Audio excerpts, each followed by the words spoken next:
1월 3일 마감 시장입니다. 오늘 국내 증시는 예상보다 하락폭이 조금 더 크게 마감을 했습니다. 사실 장 초반만 하더라도 삼성전자, SK하이닉스가 1%대 하락이 나왔거든요. 제가 1%대 하락은 괜찮다. 오늘 필라델피아 반도체가 3%가 넘는 하락이 나왔기 때문에 어느 정도 선방이 될 수 있다라고 했는데 이게 5장 넘어가자마자 매도 폭탄이 터지게 되면서 그동안 매수세가 유지가 되었던 기관 금융투자자들의 매도세가 좀 크게 이어졌습니다. 다행인 점은 환율이 좀 1300을 다시 돌파했거든요. 그러니까 지금 우리나라 가장 큰 문제가 저에게 뭐냐라고 물어봤을 때는 환율을 잡지 못하고 있다.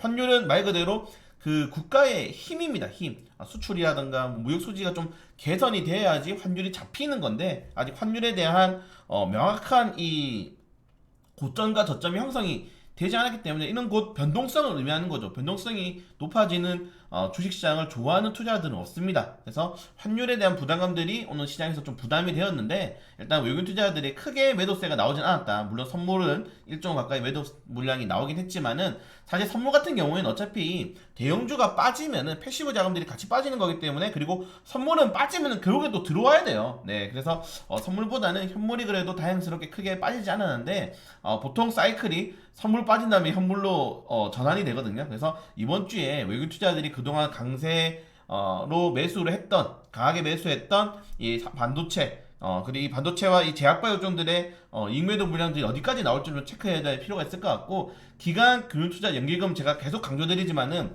올해 엄청나게 하반기에 많은 물량이 들어왔고 이게 이제 포트폴리오의 수익권으로 찍히게 되면은 네, 이제 매도 물량이 나옵니다. 그래서 그런 것들을 좀 유의해야 될 필요가 있을 것 같다. 사실 여러분들 계속 잊고 계신데 지금 신고가 랠리 기간입니다. 연중 최고치를 달리고 있고 이거는 뉴욕 증시, 국내 증시 마찬가지죠. 물론 코스피 같은 경우야 3,000포인트라는 그 전고점이 있긴 하지만은 당장에 이 구간을 돌파하기에 내부적인 재료들이 많이 없단 말이에요. 결국에는 외부적인 재료, 말 그대로 미국의 금리 인하에 대한 기대감들, 미국의 반도체에 대한 기대감들로 인해서 주가를 끌어올렸는데 오늘 그런 것들을 좀 흔들 수 있는 재료들이 시장에 많이 나왔습니다. 우선 애플에 대한 이 바클레이즈의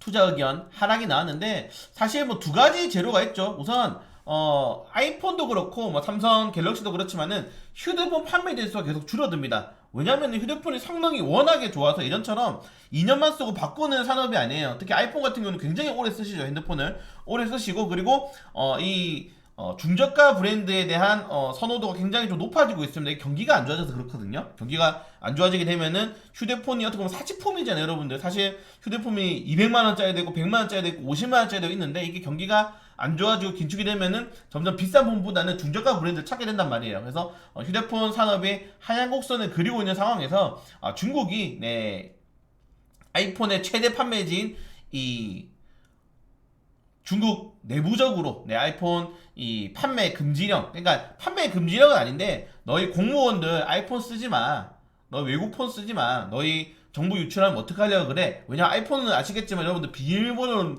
풀 수가 없습니다. 네, 그런 것들 때문에 규제가 하기 힘들죠, 공산당에서. 그래서 그런 것들로 인한 이 중국의 규제로 인해서 아이폰에 대한 부담감들이 커질 수밖에 없다. 물론 좀 더 나아가서는 사실 애플이 스티븐 잡스 이후에 신제품, 우리가 흔히 말하는 뭐 삼성 같은 경우는 폴더블 폰, 접는 폰도 나왔고 뭐 여러 가지가 나왔는데 지금 애플 같은 경우에는 물론 지금 VR 기기를 만들고 있다고 하지만은 그냥 계속 아이폰이에요. 뒤에 숫자만 바뀌는 거죠. 성능이 높아지겠지만은. 그래서 새로운 게 더 이상 없다. 사실 이런 것들은 매일 나오고 있지만은 그래서 그런 것들에 대한 좀 매도 의견이 나오지 않았나 라고 생각이 됩니다. 너무 많이 올랐기 때문에 단기적인 조정이 좀 필요하다라고 말씀을 좀 드리고 싶고요. 그리고 테슬라 같은 경우도 사실 뭐 전 세계에서 가장 전기차를 많이 파는 브랜드가 어디냐 했을 때는 테슬라인데 이제 비아디로 바뀌었습니다. 네, 중국이 전기차도 세계 최고의 시장이기 때문에 이게 2024년도 올해 토탈 전기차 뭐랑 이 내연기관차 같이 파는 그런 건데 보시는 것처럼 도요타는 뭐 압도적인 1위고요. 현대차가 3위 한 건 굉장히 잘하고 있는 거죠. 근데 비아디가 지금 치고 올라왔다. 네, 테슬라는 없습니다.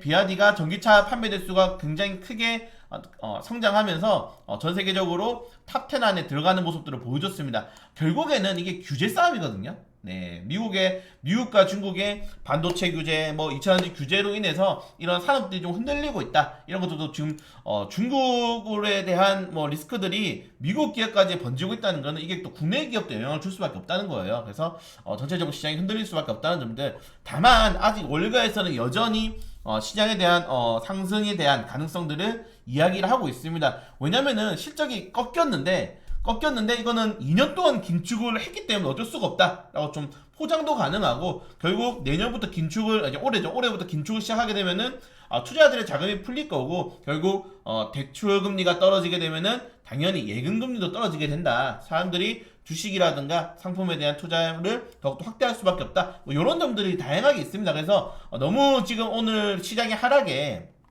야 이제 다 팔아야 되나요? 뭐 전량 쳐내야 되나요? 하지 마시고 이번 주까지는 좀 지켜보시고, 이번 주에 고용지표가 나오기 때문에 지켜보시고 대응하셔도 나쁘지 않다, 그렇게 좀 말씀을 드리고 싶고요. 다만 신고가 내리기 때문에 제가 여러분들에게 항상 드리는 말씀이 있죠.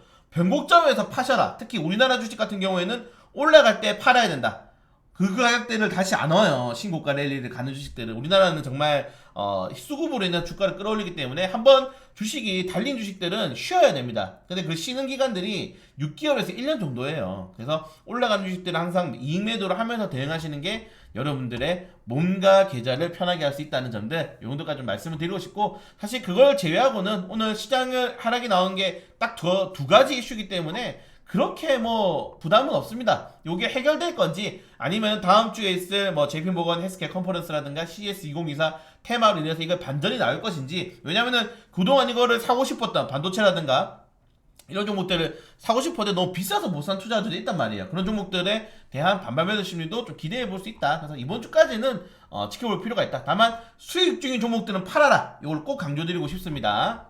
그래서 뭐 전체적으로 오늘은 매도세가 좀 나아졌다는 거 보시면은 기관 금수자들이 전체 업종들 다 그냥 매도했습니다. 네, 다 매도를 했다는 점들. 그리고 삼성전자, SK하이닉스 3% 4% 하락은 좀 커요. 네, 좀 큰데 이게 과연 자, 아무튼 제가 또 부담스러워하는 게 제가 최근에 올려드린 내용 중에 모든 애널리스트들이 삼성전자를 추천한다. 이거 팔 때거든요. 그래서 저도 SK하이닉스 오늘 4% 떨어져가지고 좀 열받는데, 네, 내일까지 좀 지켜보도록 하겠습니다.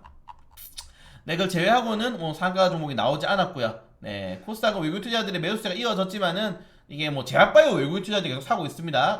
오늘 에코프로비엠이 정말 연속적인 하락, 네, 꾸준히 하락이 나오고 있습니다. 꾸준히 하락이 나오면서 이게 이제 정치 테마로 엮여야 되는데, 사실 3월 리스크도 지금 덮여졌기 때문에 이제 사실 뭐 2025년도까지는 존버로 좀 해야 되지 않을까 생각이 되고요.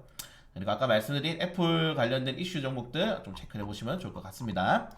자, 오늘 상한가가 4개가 나왔는데, 제가 좀 오늘 기분 좋은 거는 아가만 컴퍼니 정말 강력 추천했죠. 저출산 관련 테마주로 아가만 컴퍼니 수익 상한가 축하드리고요. 그리고 오늘 뭐 우주항공 관련 테마주도 많이 올랐는데 유튜브 관련된 컨텐츠들 좀 잘 체크해 보시면 좋을 것 같습니다.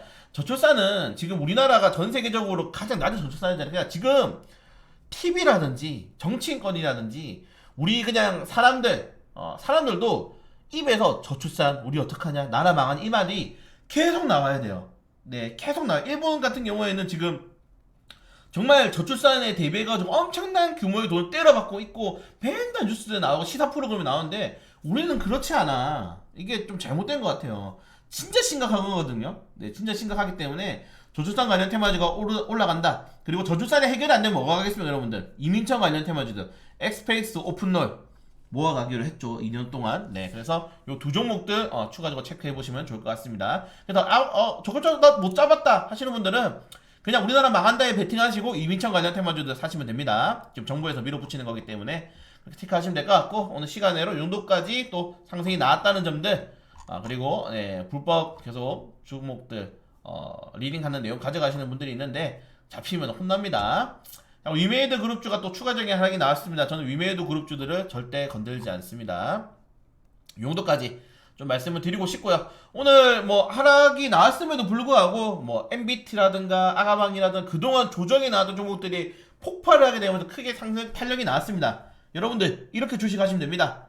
네, 쫓아갈 필요 없고 안전하게 주식하시면은 충분히 시장에서 네, 이겨낼 수 있으니까 너무 걱정하지 마시고요. 네, 저는 또 내일 장전 브리핑 그리고 오늘 또 특징주 있으면은 영상으로 또 찾아뵙도록 하겠습니다.